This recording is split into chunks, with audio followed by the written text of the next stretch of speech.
I bought 4 broken Nintendo Wii consoles to see if I could fix them, so let's get started with number 1. This video is sponsored by Wondershare PDF Element, more on them in a minute. And by number 1, I mean number 4 because we're going backwards, starting with number 4 and moving up to number 1.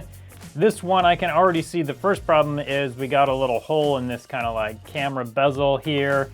And then I believe it also has parental controls turned on. So let's get the parental controls fixed first, and then we'll take this entire gamepad apart so we can get to this camera bezel. And almost connected. There we go. Hey, look, it's Aaron. So here we go, enter the password for your Nintendo Network ID on the Wii U gamepad. So, okay, let's see if this works.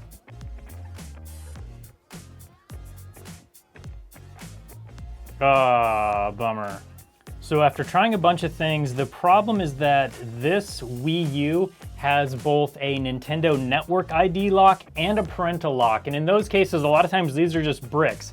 I am letting the software update, hoping that maybe that'll do something, but right now I might not be able to fix at least this part of it. The gamepad I can pair to another Wii U, I believe, so that's fine, but this console itself may just be parts. But let's let it finish updating and see what happens. Oh, same screen. What a bummer. Now, if there were just parental controls on this Wii U console, it would be no problem. You can do that right online on Nintendo's website. But unfortunately, since this console is locked to a Nintendo Network ID, and there's no way for me to get that, unfortunately, this one is bricked and it's just basically now a parts console. But the good news is that I think I can pair a gamepad to another Wii U console. So let's take this gamepad and try and pair it to something else, and hopefully at least the gamepad will still be usable. So I'm going to press the sync button. Okay, here we go. Okay, and it is now paired. So now that we know that this gamepad will work with another Wii U console, let's get the camera bezel replaced. So just looking to make sure nothing else is cracked here. It actually looks like the case part is fine. As far as I can tell, we have to take it all the way apart. Well, at least get the back off, and then we can see if we can get this apart from just taking the back off, or if we have to take more parts out. So I'm gonna start by removing all of these plastic adhesive covers. So I'm taking these screws out with a Phillips 000. Look at how easily replaceable this battery is. That's crazy. And now I'm going to be using a Y0 to remove the rest of these screws. These screws are in there so deeply that I can't get my driver on it with it all the way down inside the driver. So this one, my driver's all the way in there and I just can't get a bite on it. So we'll get the bit to engage with the head of the screw first. There we go. And then I'll twist it with my driver like that. There we go. There we go, like that. And there is one cable attached. And right up here is the part that we need to get to. So we do need to remove this board, it looks like. Okay, we got everything disconnected, I think.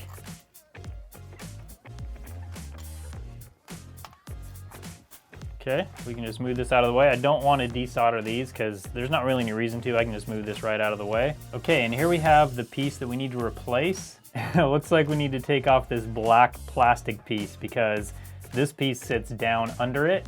Not that you can actually see what I'm talking about with me zoomed out that far. So this is the piece we need to replace right here.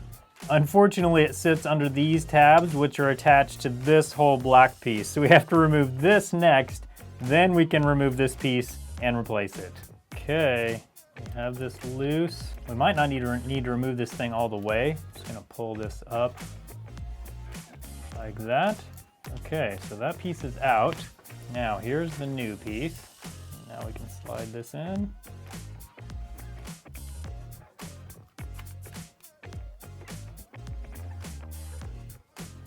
Okay.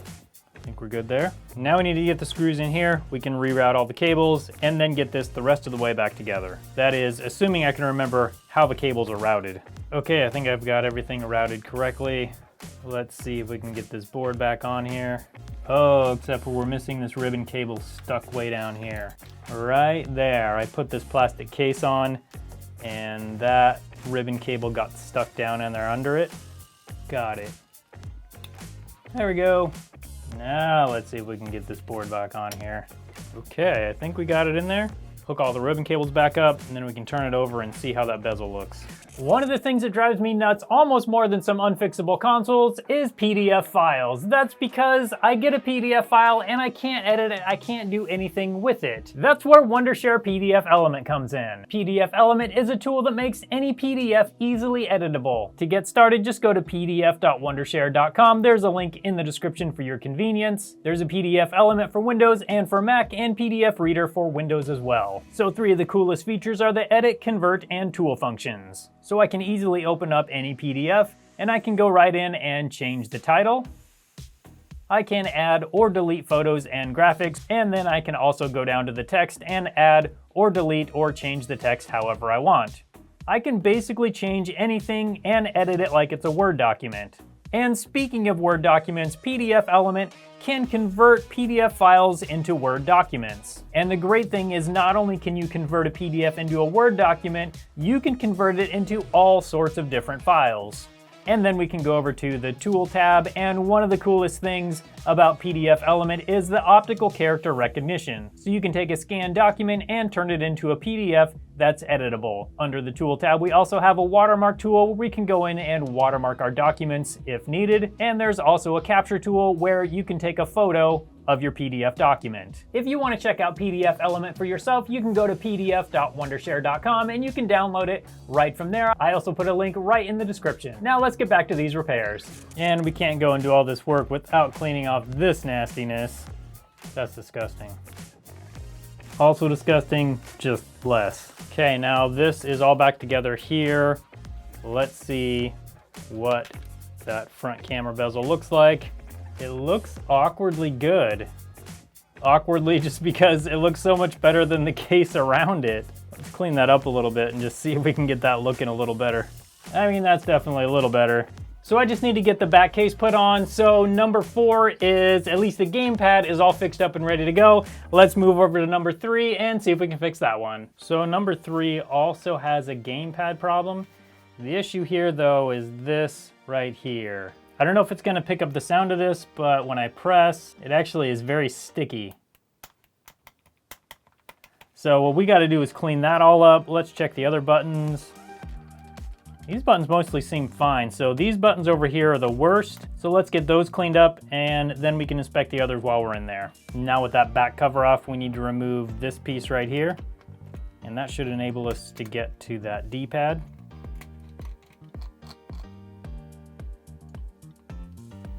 But what is causing it to be that sticky? Let's find out. Nothing? Well, nothing so far. Oh yeah, something is very sticky in there. I can't even pull it out with tweezers. Okay, so it actually doesn't look too bad, but we've got something sticky right here, and we got more sticky stuff over here on the edge. So we got a whole bunch of sticky stuff we got to clean off, and then of course we'll need to clean off the sticky stuff around here as well. So I'll just be using some isopropyl alcohol and a Q-tip. I'm first gonna soak it real good, then I'm gonna come through and try and get all of it off.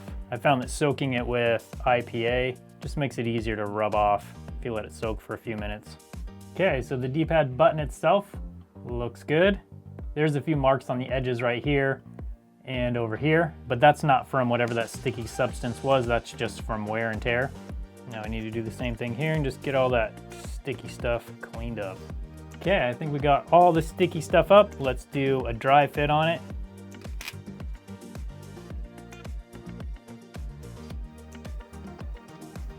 Yeah, that's just very free moving. So I think we're good there. I'm gonna install this white piece onto here and then we'll test it again and just make sure.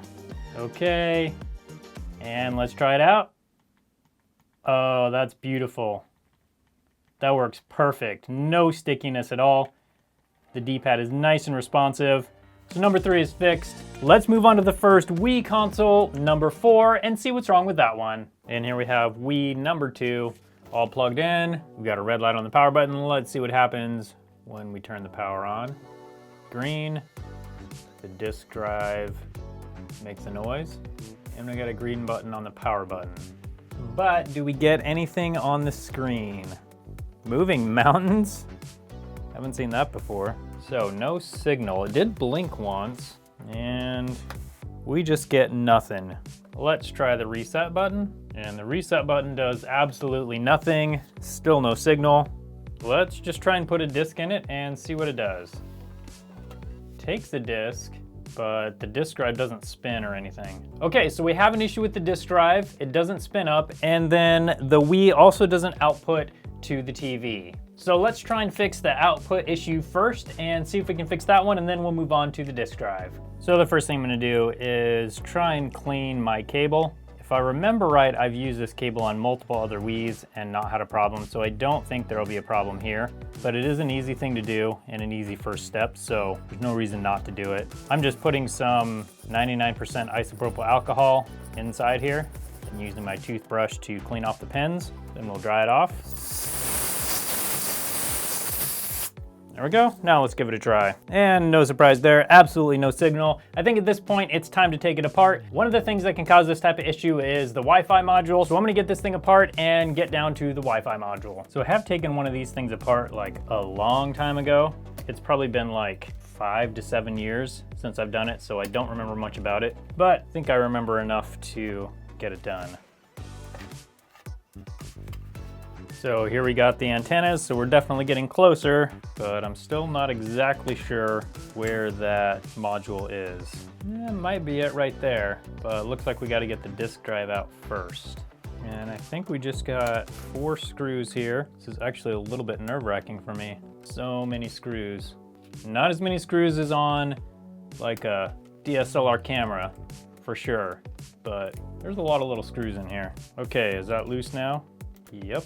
Not sure how it's connected to anything though. Oh, here we go, ribbon cable down here. So it's connected by these 2 cables right here. Those will be fun to reinstall when I'm putting it back together. Now, under this shield, I think is where the module is. So here I have the replacement Wi-Fi antenna. Just have to put a little bit of this thermal paste in this little groove here. This part kind of pulled up when I was pulling on it, and this little section right here stayed on the part that I was pulling it off of. So we got that filled up though, so that will not be a problem now. Now we need to remove these antennas, install them on the replacement chip or module. Now let's put this module in and see if that will get this Wii working. Okay, we have it back together enough to test. This is the power button right here. Green light, disk drive noise. Do we have a picture though? Come on. Just nothing, no picture still. So unfortunately that definitely didn't work. I think I'm gonna try and replace this while I'm at it, this antenna right here. I don't know that that's gonna do any good, but let's give it a try and see if it'll work. Okay, all back apart. Let's swap this one with this one. This one is from a known good and working console, so hopefully it'll work in this one. Okay, got it all back together enough just to test. Let's press the on button. Okay, green light, disk drive spins or turns on. But still no signal. Okay, I think it's time we dig further into this Wii. I'm gonna tear down the back of it so we can see exactly where the cable plugs in and see if there's anything going on back there that maybe we can fix. So this area right down here is what we need to look at. I'm gonna remove this heatsink here so we can get a better look down in there. I mean, it definitely doesn't have the perfect amount of thermal paste, that's for sure. With all of that stuff removed, we can remove the entire board. Let's have a look underneath, and definitely nothing obvious going on. So this is the connector for the display. I don't see any problems on those pins. I don't see any obvious problems with any of these little capacitors, these little ICs. And on the other side, it's a similar story, no obvious damage on anything here. So right offhand, I don't see any burn components or anything that would lead me to believe that any of these components are bad. So I'm really not sure what the best thing is to do next. I'm guessing this chip has something to do with the display, but I don't know that I want to just replace a chip just because. I mean, we could just to try it. And I'm just going to do some quick resistance testing on this chip.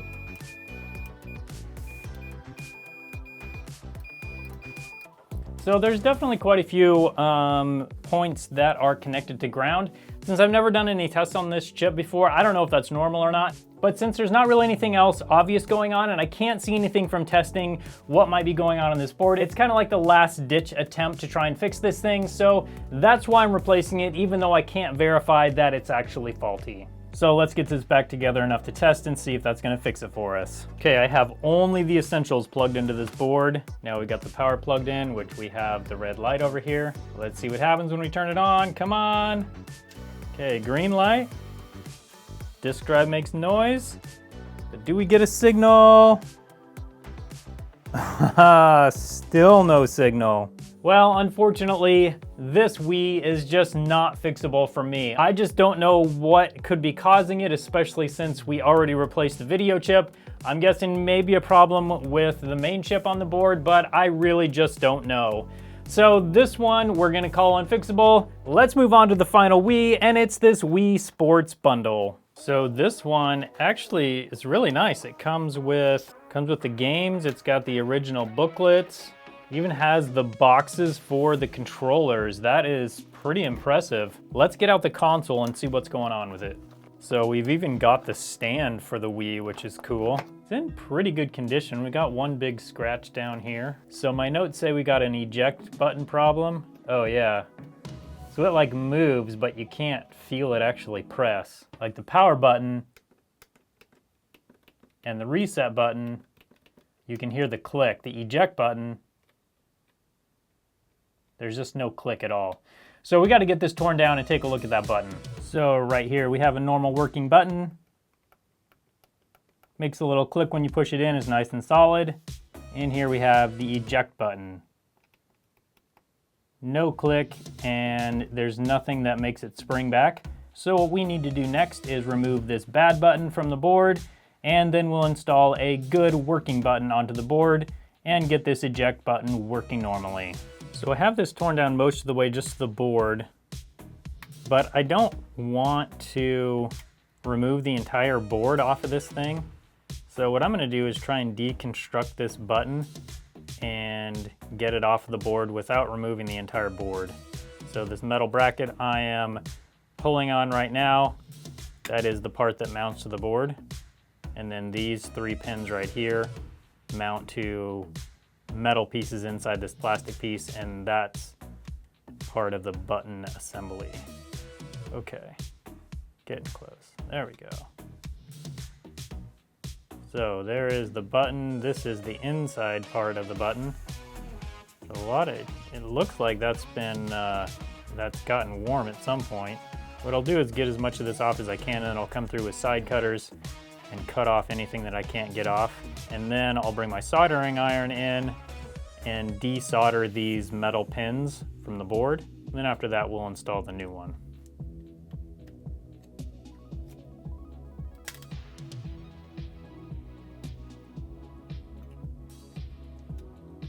Now, that's not a great way to do this. In fact, I don't even recommend you do it because you can pull these pads up right here. And if you do that, you just make yourself a much bigger job. Luckily for me, the pads didn't pull up at all. And I'm gonna clean them up a little bit and then solder the new buttons right onto them. But first we need to get this metal case out.